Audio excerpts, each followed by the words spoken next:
Hi, so today we're making a medieval shirt, and this is kind of like part two in my medieval costume video. In the first video, I'm making this vest, or I made this vest. Hopefully I upload them in the right order. I'm still waiting on the buckles for the front. That's why I haven't finished this one yet. But I made a vest out of linen and also some pants, just baggy, kind of like slightly tapered leg pants. And this is my son is supposed to be dressing up kind of like a commoner or peasant. And so now I'm gonna make the tunic. And I actually tried to buy on Amazon like a men's linen tunic, and they look good on the photos, but he's 12, so he's kind of like in between a kid size and an adult small, and the adult small was way too big and it was see-through, so it was like really bad quality linen, like just really thin. So I thought, okay, maybe I'll just try and make it myself. And I looked online. There's a lot of stuff on there where you can make it for free, like just do some measurements with a rectangle. I don't know, I just didn't want to do it. I don't know why. I like having a pattern and knowing for sure it's supposed to work out. Some patterns are not all patterns are created equal, so they don't all turn out correctly, but this one was like $2.90 on Etsy. So I'm like, okay, I'll just take a chance and try this out. It has everything I was looking for, like kind of the notch in the front and kind of just straight arms. You can also taper it. Like this kind of pattern is just so easy to alter if I need to make things shorter or longer or whatever else. So it was just a really good basic one. So I thought I would just get this, print it out. They didn't have a projector file, which I really wanted to try out because I just kind of got my setup started, but I haven't used it yet. Like for the projector pattern cutting. So I'll do a video on that later. But for today, we're just going to make this simple tunic with the pattern that I bought on Etsy, and this is the first time I'm sewing it up, so this is going to be like my first impression review. The material I'm using is just an old bed sheet, and I am mostly using this because they didn't have like a nice quality white linen at my fabric store. They're all really thin or too thick for like a shirt that's going to go under a vest, and we're in Hawaii, so I don't want him like just super hot while he has to do his medieval, I wouldn't say assignment, it's medieval fair at school. So the material I'm using is just an old bed sheet. It's 100% cotton. I think it's sateen, or used to be, but it's got washed like a billion times. It's not the whitest, I have to say. It's it's old, but it kind of adds to that old medieval kind of costume. So yeah, we're gonna try and use it. It's also really soft. I have all my pattern pieces cut out, so we're just gonna go ahead and sew this up, and I would love to like show you guys what it looks like at the end with it all together. So this is a labyrinthine tunic, and it's a unisex tunic. The company I got it from is Costume Pattern Studio, and they actually have a lot of like medieval type of patterns. So if this one works well and you're into like making these costumes, or you have to make a middle-aged costume, they have a lot of different items, and there's more like fun ones for girls, with the costume. The boys ones it's pretty straightforward. It's just a tunic, there's pants, there's vests, But yeah, so I really like this. The instructions are really straightforward. It's very clean and it looks well thought out. So I'm excited to try this pattern. I'm going to be doing the long sleeve in the size small. So the first thing I'm going to do is serge down the sides of my front and back pieces. The rest of the items, I'm not going to serge as it is shown, just because, well, maybe I'll do this one because this is like the lining for the slit in the middle.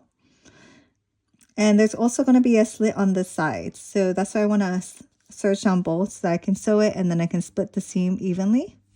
Okay, so the next step is we're gonna work on the front, and I have the right side up.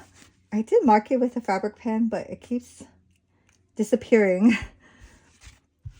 But we're gonna take this lining piece and put right sides together. So I did serge it and I tucked in the tails. So this is the right side for me, and then this would be the wrong side. There were notches on the pattern, so I have it here and here in case it's hard to see. And I'm just going to pin it to match the edges. And then we're just going to sew along the inside at a 3/8 seam allowance. Okay, I actually made it flat here. I don't think I was supposed to do that, but it's fine. We're just gonna leave it. And now we're just going to trim the excess fabric off. And then clip a little bit here.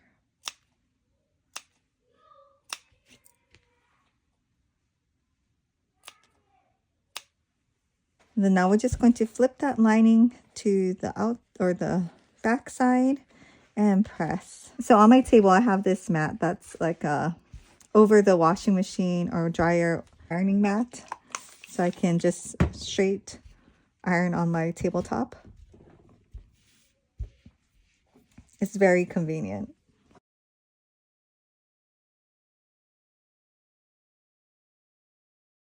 So you just want to press it so that none of the lining piece shows through to the front, if we can help it.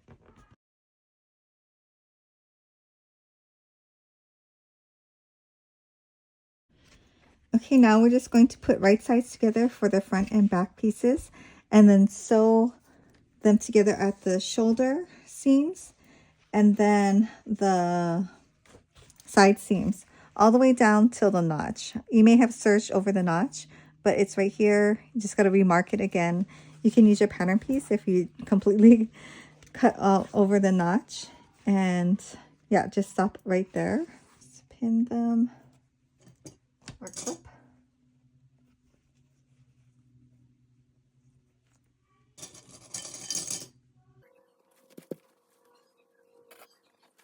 And then the side seams. And the pattern has it at a 3/8 seam allowance. And I always like to start from like the top to the bottom. So I would start at the armhole and then go down to the bottom. So I'll just sew all the way up into here and back stitch. Okay, so don't forget to press your seams to the back at the shoulder and press the seams open at the side. And I hate pressing, but especially for cottons, these are like, you have to. It also will help make it easier for you to sew later on too, because all the seams will be going the right way, and then you don't have to keep checking to see if it's folded to the back or not.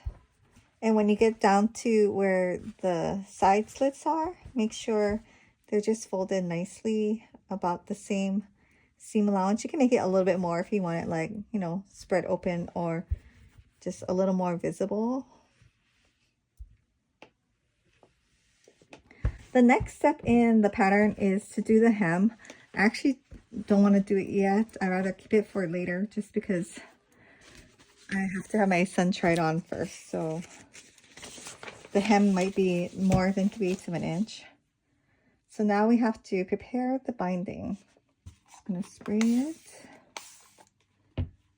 and fold it. Sorry, wrong sides in so that you're looking at the right side.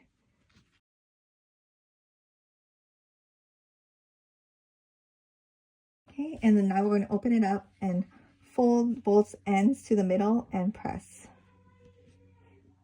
Okay, now we're going to attach the binding, and it's slightly confusing to me, but we shall try it. I turned my shirt out right side out, and I have the lining for the neck opening to the right side, and we're just going to pin the binding. So this is what the binding looks like, right? It's hard to tell because it's white, but this is the right side. We're going to open one side up, and we're going to fold the edge in. So maybe I'll just do a quick press. It's going to fold it in maybe like 1/4 of an inch, if even that, and just press real quick. And we're going to line it up to the edge of the lining and start pinning around. And you want to kind of pull the binding piece a little, like stretch it out, or you may not have enough. So don't stretch your shirt part out, but just the binding part. I'm just going to pin around.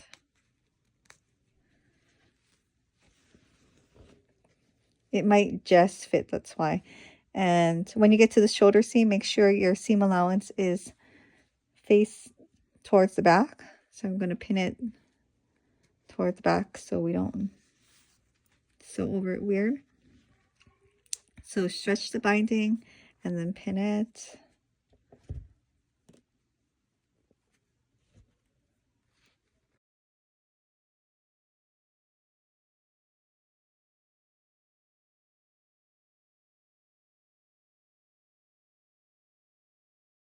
Okay, when you get back to the front, you're going to see where it's going to end. I'll pin it. So it would end right here.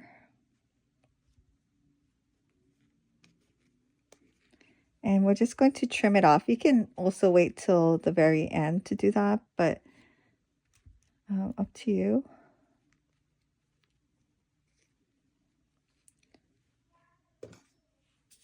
I'll trim it with maybe ½ inch left over just for some wiggle room.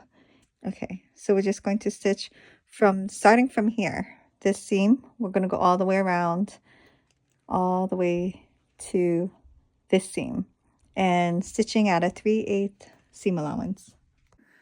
Okay, I'll just show you what I mean so that it's clear. I'm stitching at a 2.5 stitch length, and right from here, stitching over the lining and then onto the bias tape.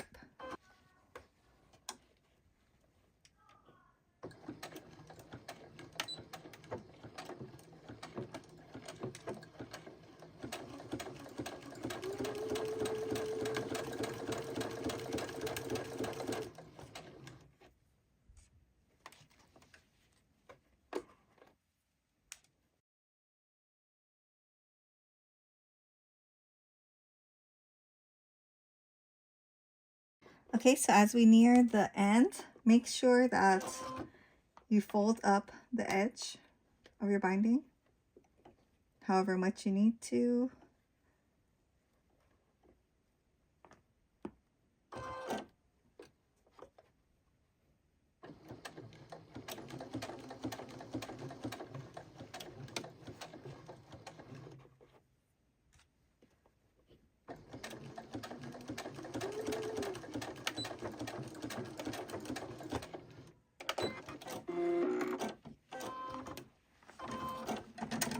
Okay, and now we're going to flip the lining to the wrong side, the side that it's supposed to be at. And we're going to press these corners out. It may be better to just actually notch it, or not notch it, but clip it at these corners. Then it's a little bit easier to get the corner out. I just like to use a wooden chopstick, a pretty dull one, to push out the corners. Okay, and then now we're going to press that. And then now's the time we want to kind of make it pretty, because we're going to top stitch all the way around. So get the V point the way you want it. And then I'm going to turn this right side, or inside out actually. Now we're going to fold the binding over. Would help if you could see. Okay. So you can go ahead and, if you have like excess, you can trim it off if you want. I don't really have that much, so I'm just going to fold the binding over and make sure this seam right here, the fold, is actually folded in so it looks nice. And then we're going to press that.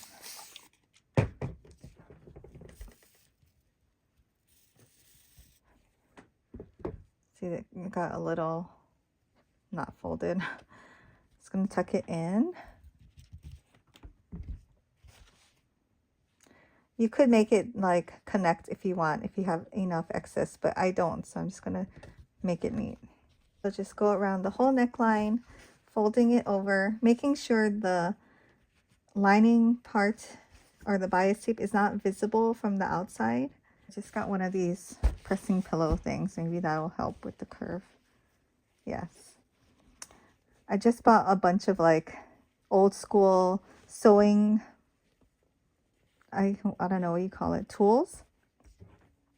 Like this and a wooden clapper, and they really actually do make a difference. I guess that's why it's a classic thing that everyone used to have before, because I was like, oh, I don't want to buy all those random weird old school things, but they actually do have a place and time where it really helps you get a better finish.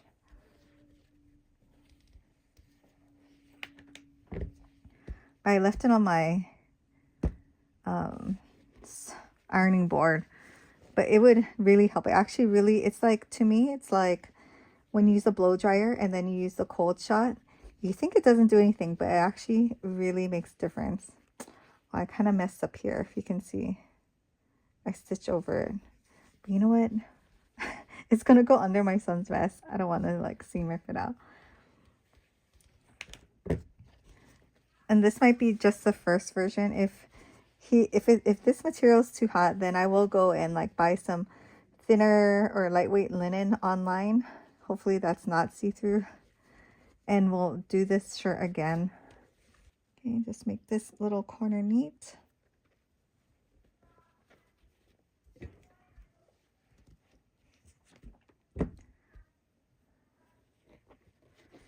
Okay, so let's go ahead and top stitch all the way around. I think a 3/8 seam allowance will be perfect. Okay, so this is what it ended up looking like. And a little messy right here from the back, but looks fine from the front. I did try to make a point. Next time I would mark it. So where I would want the point, I would mark it right here so I have a clear view. I was a little off on the side, but yeah, just a little hint for myself later too. So now we're going to do the sleeves. I am just going to go ahead and fold these with the right side in and serge them from the armpit to the wrist, straight down. Okay, once the sleeves are sewn, it does say to hem it, but like I said, I'm going to do all the hemming at the very end. So with the shirt wrong side out and the sleeve right side out, we're going to attach them to the armhole. So this sleeve does have a front and a back, and I'm not exactly sure which one because they put notches on both sides if you look over here, but one is just a little bit further from the seam allowance than the other. So we will figure this out. It looks kind of the same here. I don't know. Guess we'll see. So matching the armhole seams. Let's see if this notch matches. No. And not quite. So let's see that this is for the other side. Usually you only have notches for one side, right? Or put 2 notches for the back and 1 for the front. So I don't know. So again, matching the armhole. Just gonna go ahead and pin it, hoping this one is correct with the seam allowance of the arm to the back, because I just serged it. I didn't sew and then press it open. Okay, this looks like it matches more. This one doesn't though. Very curious. Okay, so what I'm going to do is fold it in half. This should be the center. Does it match? I guess I'm going to have to look at the pattern. See, there's 2 notches there. And they are different. The front should be closer. It's smaller than that side. So this is the back. Yeah, I think on that pattern, I'm going to mark it with 2 notches. So I know for myself that the 2 notches are in the back. I think it would have been more helpful to mark the center. Does it have a notch in the center? No. I like it when there's a notch right up here so that I can match it up first and then and then pin around it to match or ease it in. Because this way we have to kind of make sure all the material is getting accounted for.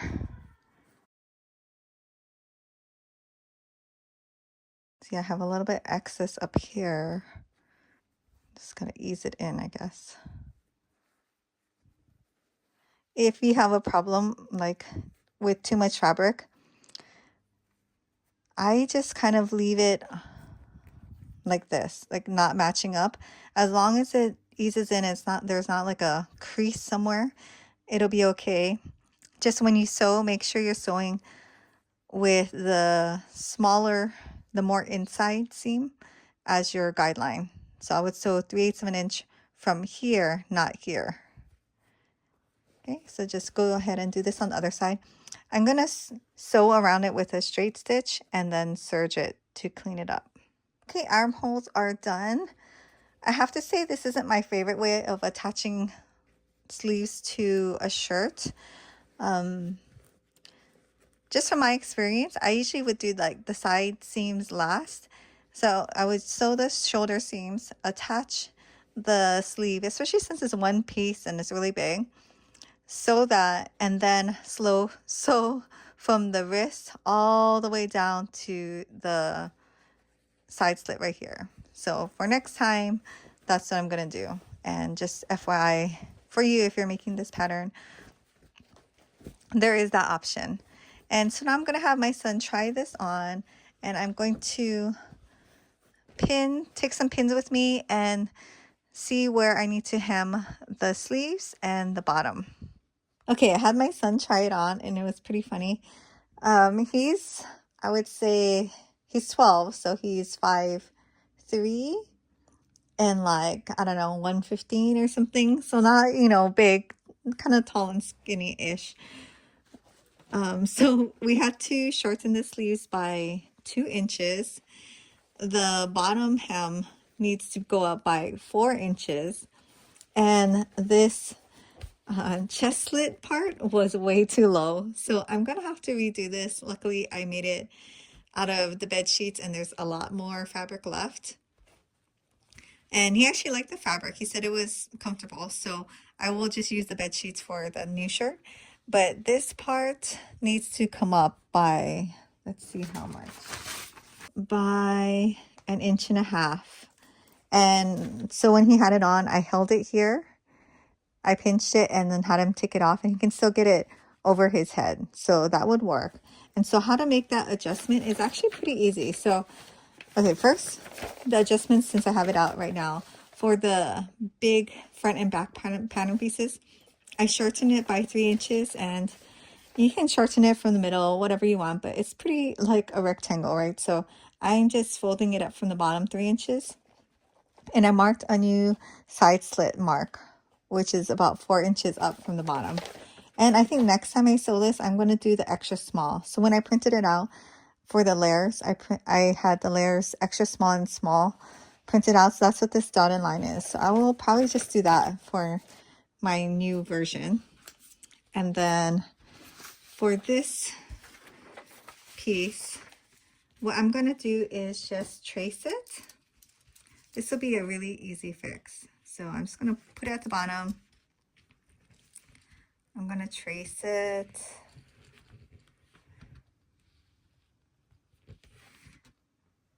And it's nice because I really did like this design. This part, I love how you can just put it over, sew it, and then cut it on the shirt instead of cutting the shirt, trying to match it up.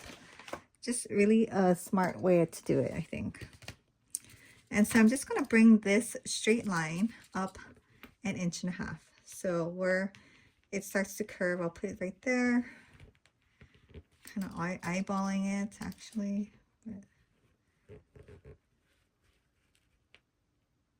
At that point, and then I'll bring it up here and we can just mimic that curve. So it ends right here. Bring it up there. So yeah, just gonna cut this out. I should label it Revise for size extra small, because I'm gonna do extra small next. Actually, I probably should have cut out that piece for the extra small so we get at the correct curve. Luckily, this is an erasable pen, and that's not even going to show when I cut it out anyways. And then the green line is going this way. Oh, and this is the fold. I probably should rewrite this in Sharpie because this is an erasable pen. So if the iron goes on it, it's not good. I'll go ahead and remake this shirt and do the hemming and everything, and I'll show you what it looks like on at the very end. Okay, so I finished the second version of this shirt, and you can tell the v-neck is a lot smaller and less deep.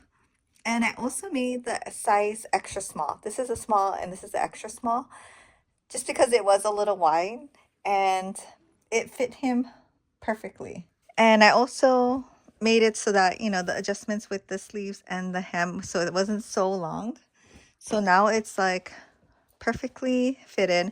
And all I did now was I finished the seams, so I serged them all, and I'm just going to turn them all up about 1/2 inch, and then I'm going to sew it.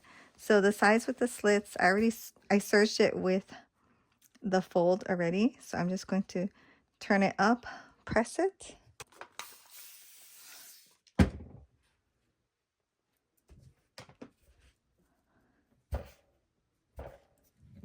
kind of just eyeballing. And I'll do that for the back side, and I'm also going to do the sleeve hem. So exact same thing, just going to turn it up about 1/2 inch.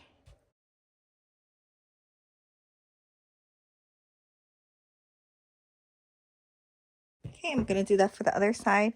I'm just going to do like a 4mm stitch all the way around. Sorry, I forgot to mention, for the side slits, we are going to repress it so that it's nice and flat again. And we're going to do one continuous round. So making sure these are tucked in nicely, these corners, so they're not, you know, sticking out. We're going to stitch around, and this is the opening, and it ends here. Up this way, come across this way, come down, and then continue. And for this part, obviously it's pretty narrow, so I'm going to do a 1/4 inch seam allowance, and then maybe do 3/8 on this side. So here is the final shirt. Hems are all done. This is what the side slits look like. Very professional and neat. And yeah, I mean, this is just a great basic pattern for men's or women's tunic. And with this, you can layer up whatever else you want. Like my son's gonna wear a vest. You could do like a cloak. I might make him a hood too. If I do, that'll be in the next video. But yeah, I definitely recommend this pattern by Costume Pattern Studio. They're on Etsy. I'll put the link down below. When I sewed this one up, I did do the adjustments I was talking about, or where I sewed the shoulder seam and then I sewed on the sleeve with it open, and then went down and just did one long stitch this way. And it was a lot neater. I think it came, like the shoulders came out good. It was a lot easier for me just to make the arm sleeve go into the body. And both came out fine. You know, it's just your personal preference. I did like doing it the other way versus hemming when they said to. I just hemmed everything at the very end, and that's just how I like to do it. But yeah, totally up to you. This is a really great pattern, and I'll insert a photo of my son wearing it, and maybe with the rest of the costume too. But thanks for watching, and I will see you in the next video.